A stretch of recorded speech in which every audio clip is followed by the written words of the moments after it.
Bon, cette année, on est resté un petit peu en Thaïlande, on avait aussi des choses à régler et on a eu un problème avec Pumba qui est resté.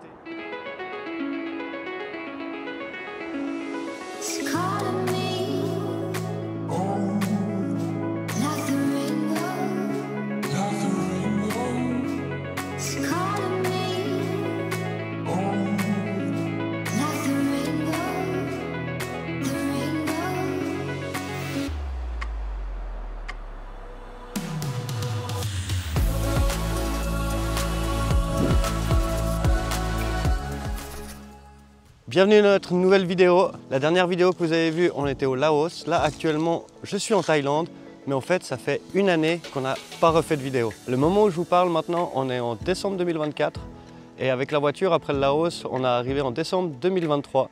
Donc ça fait exactement une année. Bon, cette année, on est resté un petit peu en Thaïlande, on avait aussi des choses à régler et on a eu un problème avec Pumba qui est resté quasiment 5 mois dans un garage. Alors on se raconte tout ça dans cette vidéo.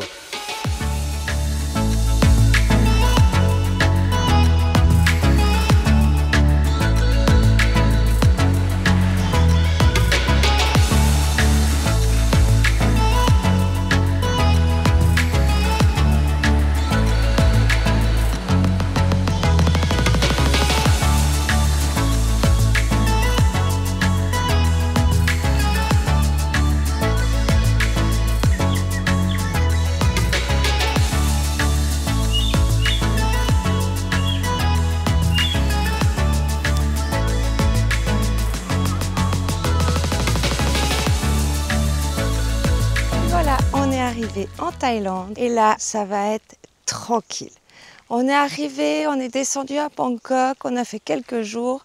On n'aime vraiment pas trop cette ville, c'est vraiment pas trop notre truc, trop de bruit, trop de gens, c'est pas trop notre truc.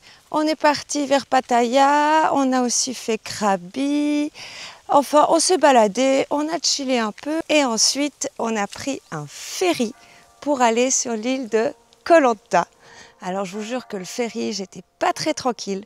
Il n'était pas très grand, et pas très droit. Enfin voilà, c'est vraiment la hantise que j'avais en venant en Asie de prendre des bateaux comme ça.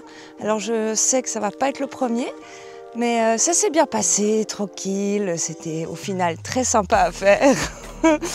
Et puis arrivé à Koh Lanta, on s'est posé sur une plage où là franchement on n'a strictement rien fait.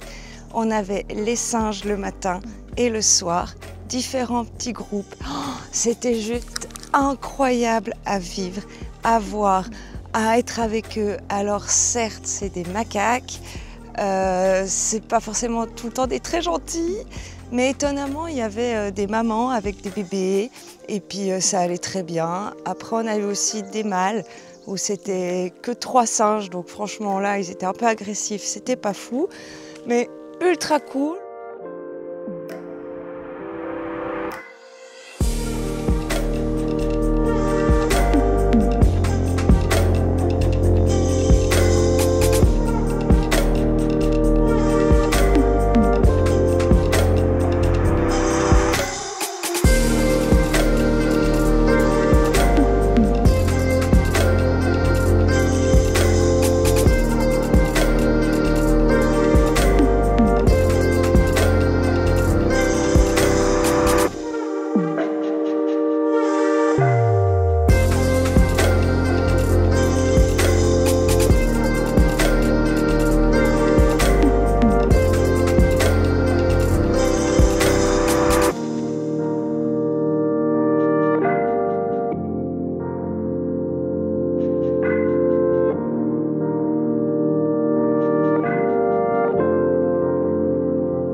voilà, on n'a vraiment pas fait grand-chose à Koh Lanta. Ah oui, on a fait du snorkeling.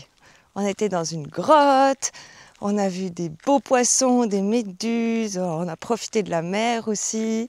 Et après avoir fini Koh Lanta, on est descendu à Phuket et on a été poser la voiture chez Bir, qui est une super petite nana qui a un petit parking où tu peux mettre ta voiture, elle te fait payer pas cher du tout.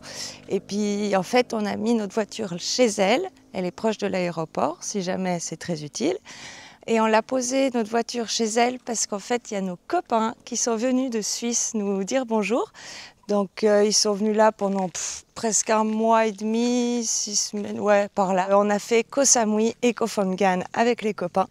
Donc voilà, la fête, on a profité de la plage, on a beaucoup profité des copains, du coup ça fait très plaisir de les voir. Et ensuite, eux, ils sont rentrés en Suisse, nous on est restés un petit moment encore à Phuket, et là, Tim est parti à Dubaï pour aller travailler. Et moi, je suis partie en Suisse. Je suis partie en Suisse pendant 2 mois parce qu'en fait, on a sous-loué notre appartement. Et on avait des gros problèmes avec notre sous-locatrice. Du coup, j'ai dû partir régler cette histoire parce que c'était vraiment la catastrophe. Et du coup, c'est officiel, nous n'avons plus du tout de maison en Suisse. Notre maison est officiellement Pumba. On n'a plus qu'une cave avec nos affaires dedans. Et puis Tim, voilà, il est parti profiter de ces 2 mois pour travailler à Dubaï un moment. Et du coup, je vous laisse avec Tim pour qu'il puisse vous raconter la suite parce que vous n'êtes pas prêts. Du coup, en juillet, on devait se retrouver à Phuket, récupérer la voiture qui était là-bas et prendre la direction de la Malaisie pour aller à Bornéo avant qu'il y ait la saison des pluies qui était en octobre. On avait fait tous nos plans, on était prêts à partir. Et on arrive à l'aéroport de Phuket pour récupérer notre voiture, mais elle ne démarre pas. Et en plus de ne pas démarrer, il n'y avait vraiment aucun électronique qui marchait, rien du tout. D'abord, je me suis dit, bon, j'ai les batteries qui se sont fait drainer alors que j'avais fait attention et tout, et surtout que j'ai un système avec 2 batteries devant où normalement il y en a une qui peut se faire drainer, mais j'ai toujours l'auxiliaire qui est là parce qu'elle se coupe entre les deux. Et du coup, je trouvais que c'était bizarre. Du coup, j'ai quand même essayé de ponter la voiture. On a branché des câbles, on a essayé de démarrer la voiture, rien du tout, juste un tout petit peu d'électricité, puis ça me mettait que le volant était bloqué un peu comme un antivol. Je comprends pas, c'était tard, du coup on décide d'aller dormir, de réfléchir à tout ça. Et le lendemain, je vais vite acheter des batteries pour essayer de remplacer les batteries, mettre des nouvelles batteries et tout. Je trouve une des Optima qu'on avait et je trouve une batterie taille, mais je me suis dit que ça allait aller. Je branche les batteries, on réessaye, rien du tout, impossible de démarrer la voiture. Le start and stop il bouge pas, ça reste sur off, bref, voilà. Aucun électronique, rien du tout. Et du coup, pendant 1 semaine et demie, 2 semaines, j'ai essayé de régler le problème, j'ai essayé de tout contrôler, appeler des amis à Dubaï, trouver des gens sur les forums et tout pour essayer de me donner des idées, qu'est-ce que je pouvais voir. On a essayé de brancher un scanner, c'était impossible de communiquer avec le BCM ou avec la voiture, donc il n'y avait rien à faire. Après 1 semaine, j'ai appelé Jeep en Thaïlande, savoir s'il pouvait venir m'aider. Il ne parlait pas très bien anglais, il ne voulait pas trop venir m'aider parce que je n'avais pas une Jeep de Thaïlande, alors que normalement il ne devrait pas avoir de soucis. Et du coup, après 2 semaines, j'ai laissé tomber, j'en pouvais plus, j'avais pas d'idée. Et du coup, on a pris la Jeep et on l'a remorquée jusqu'au garage Jeep qui était à Bangkok.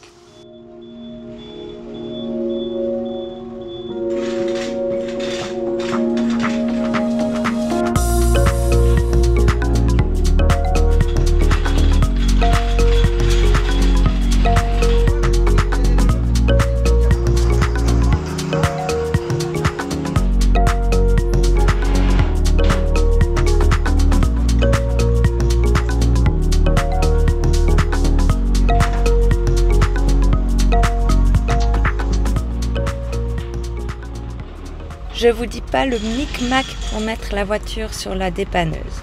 On était parqué du mauvais côté comparé au sens de la route et de la dépanneuse, en pente et pas beaucoup d'espace. Vu que notre volant était bloqué, les roues ne pouvaient pas tourner. On aurait pu débloquer la direction des roues mécaniquement, mais le monsieur a dit que ça allait. Il allait y arriver avec de l'eau et des roulettes que nous avons clairement pliées et enfoncées au sol. Et ça a fini avec une de nos roues tirée sur le côté extérieur. Bref, tout ça, ça a pris 3 heures. Et le gars et son collègue ont clairement géré la situation.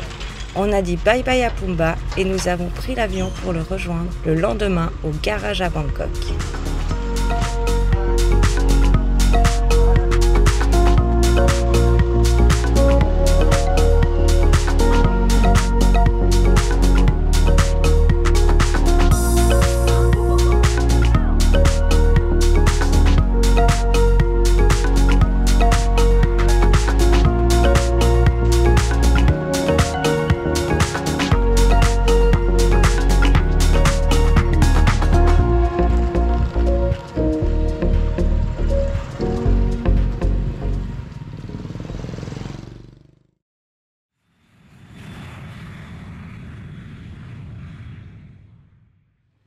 Arrivé au garage, je leur explique que j'ai fait le tour de toute la voiture, que je pense qu'il y a eu un dommage sûrement dû à des rats ou quelque chose qui a dû bouffer un petit câble.